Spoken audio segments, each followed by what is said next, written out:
Dude, bad news. You're dead. What? But I'm death. Sorry, dude. Super death. You're done. So what now? I go to heaven? Nope. When a death dies, he gets reincarnated. You're being reincarnated as a wedge beetle right now.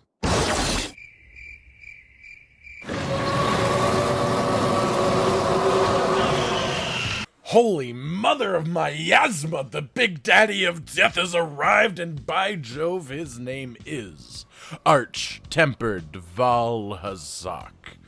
We fought Tempered Kieran, and we asked for more. More changes, more punishment, more just general death, honestly, and oh boy, did we get it! Tempered Vaal Hazak has a multitude of changes that feel like they are there just to absolutely destroy every hunter out there. Let's start with the more obvious changes and work our way down the subtlety list. This Vaal does not start in the same area. In fact, this Vaal Hazak starts miles away from normal Vaal and goes to areas that normal Vaal just doesn't go to. They're not part of his path, and he will not fight there unless you Challenger Mantle him over there for some reason. In fact, you could even argue that ATV, as some people have started calling him, might even stand for All-Terrain Vaal. Moving quickly on, what this means is that he spends a lot more time around the natural effluvium in the Vale, which stacks with his own effluvium and takes down your health at an absolutely alarming rate. The damage of Vaal's miasma, and in fact the majority of his attacks, has of course gotten the same treatment as Tempered Kieran, with a 25 to 50% increase depending on the ability, with the most noticeable instance of course being the ticking damage of his miasma itself. It chunks you down.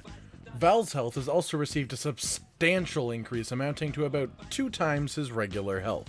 This next one is a little bit hard to put into numbers due to the variance within the Monster Hunter World system, as size is rarely identical between runs. However, the community seems to be firmly in agreement that Tempered Vaal is in fact larger than regular Tempered Vaal Hazak.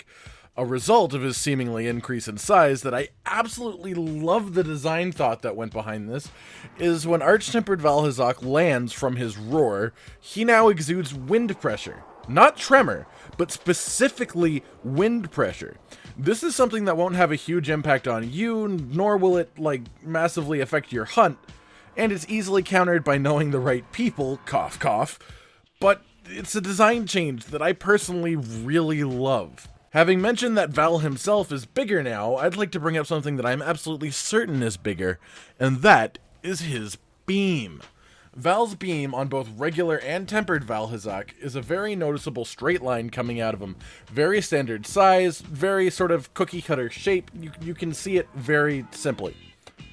Tempered Vaal's beam, on the other hand, is at least twice the size, and it sort of looks even conical in shape, which seems to be done in an effort to avoid people dodging both under and over the beam. Sorry, Insect Glaive, you can no longer smoothly sail through the air over Lasers of Doom without white buff. If, however, you have your white buff, you're a-okay. Other things that can no longer smoothly sail are arrows, and ranged ammo in general. You know that annoying thing that Teostra does, where most of your arrows and ranged ammo will just start bouncing off of his body, except for weak spots for 0 damage? Yeah, Tempered Vaal Hazak does the exact same thing. The main difference is that Vaal's can be stopped permanently by breaking his chest, which, out of the context of Monster Hunter, sounds like it should kill him, but as a seasoned hunter, you should know just what I mean, the nice little pop-up that pops up when you break a part for his chest. While this can be difficult for a ranged weapon to achieve in solo play, it is something that we should all keep in mind when doing this quest in multiplayer, as the best thing you melee weapon users can do to help your friendly neighborhood ranged weapon main is to beat the ever-loving crap out of Tempered Vaal's chesticles. While Tempered Vaal might not have any new moves in particular, he does have different behaviors, and potentially even a more aggressive nature, which I've mentioned before is a difficult thing to actually quantify. There is, however, a specific way to measure it in this fight, though it is just one instance of enhanced aggression. When Vaal Hazak has to turn around to face his target, he does a little hop thing that takes a couple of seconds and makes him wait before doing his next actual attack, and then he has to recover a little bit before he can actually use his next move. This is most noticeable before his beam attack, as it just gives you extra time to move to the side. Tempered Vaal Hazak, however, will never do this repositioning move before a beam. He will just turn and do the beam. He doesn't do the little hop. He will do that little hop at other points in the fight, however, before he starts a combo and such, but he will never do it before a beam, and that small shakeup is entirely capable of catching hunters off guard, as it makes a move with one of the biggest windups in the history of this game actually have a slightly smaller windup and more likely to actually hit people. One of Tempered Vaal Hazak's changes has actually opened up many people's eyes to a heretofore lesser-known detail of the Rotten Veil.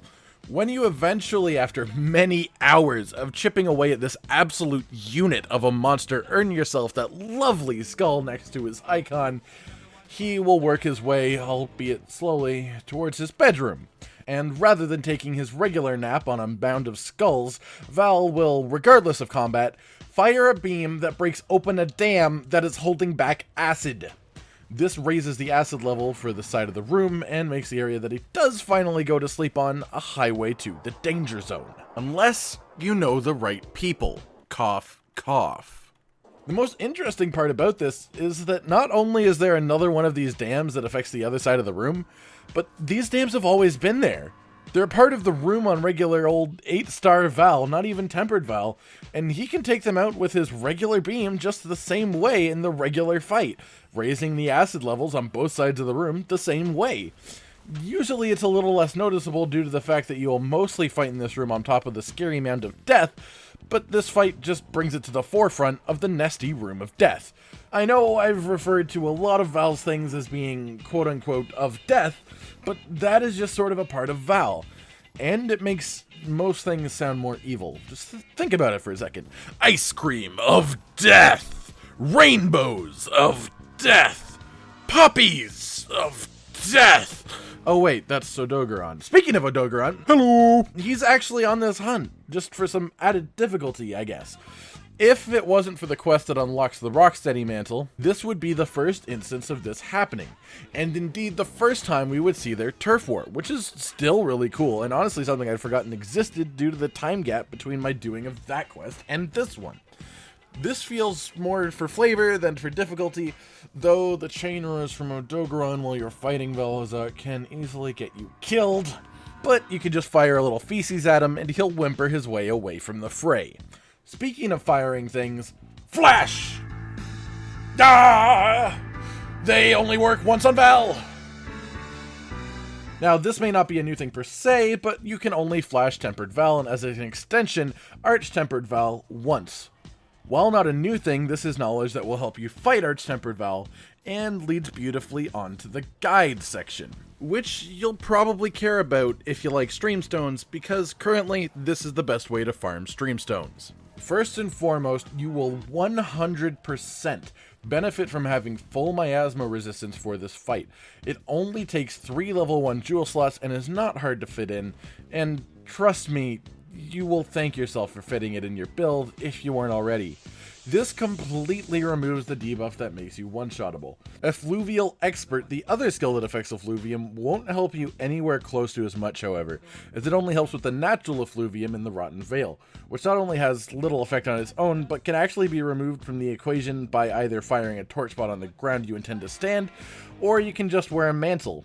Even if the mantle is depleted, the mantle will still make the environmental effluvium have no effect on you. And it makes many of the fight areas significantly safer for minimum input on your part. Health Boost is a skill that I would absolutely recommend, but it's nowhere near necessary, as Val's miasma being buffed has led to him absolutely chunking down your health passively to the point where if you haven't healed for like 5 seconds, he's likely to one-shot you with any hit. Full health boost raises this threshold to around 10 seconds of not healing, which really adds up throughout the fight and can save you in so many situations. Val's main weakness is fire, so if you do intend on bringing an elemental weapon, I would bring fire, though Dragon can do some damage once you have broken through his tough outer layer. Outside of these and the consideration of the anti-ranged aura, there is nothing really stopping you from bringing a build that you enjoy with a weapon you enjoy, so as usual, feel free to bring whatever you fancy. Now, in the Arch-Tempered Kieran video, we talked about the potential of the beauty of the glowing effect of Vaal Hazak's Gamma armor. I am the Squawk in the night. And holy crap, was I not disappointed. It's absolutely gorgeous. You have this little backlighting under the cape that really shines. It full on goes like in and out, like it's a mix of the alpha and beta set's glowing nature, which I absolutely love. The one thing that I am disappointed armor-wise in is the Death Stench layered armor, as the Death Stench layered armor is actually based on the Death Stench alpha set, which has very little dyeability. And it's really sad because the beta set can be fully dyed on the main colors to like whatever the hell you want, and the alpha set just has these little, like, you can do the straps and stuff. It's not very much. And for some reason when doing layered armor, the thing that, you know, is there for looks, they decided to do the one that you can barely change. And, you know, I'm happy to have Death Stench's layered armor. I'm not so happy to have Death Stench's layered armor that I can't change the colors of very effectively. So that's a little sad. Personally, I absolutely love the changes that they have made to Vaal Hazak to make him arch-tempered. I was a little disappointed with arch-tempered Kieran personally, and I know there are some people that will agree with me, and a bunch of people who will vehemently disagree with me as he is harder. Yes, an arch-tempered Vaal is also harder, but he is harder for different reasons. The new areas that they put him in change the fight significantly while you're in them. The addition of Odogaron, while not necessarily more difficult, adds another layer. The difference of his sleeping position does actually make it slightly more difficult, as wake-up hits can be harder and punishing even. Very slight changes, and they even used it to bring out more of the environment that's in the Rotten Vale that you don't normally get to see. And I really, really appreciate this. Like, they did so few changes to him outside of the health and the damage upgrade that they would normally do. Yet it feels like it's potentially an entire new world. Like, it actually feels like it's a different fight. And that's really cool. That's what I was hoping for from the Arch-Tempered system, and that's what we got. He doesn't need new moves. He just needs to act differently, which Vaal does. So in summary, Arch-Tempered Vaal Hazak has a few changes, not a huge amount, but enough to actually shake up the fight. It may be minimal, but it is both noticeable and effective. I think that the developers have done a wonderful job with this, and I'd love to see more Arch-Tempered in the future. I've been Cotton Dinosaur. It's been nice having you guys all here. Like if you like the video, subscribe for more, and most importantly, ladies and gentlemen, until next time, stay sweet.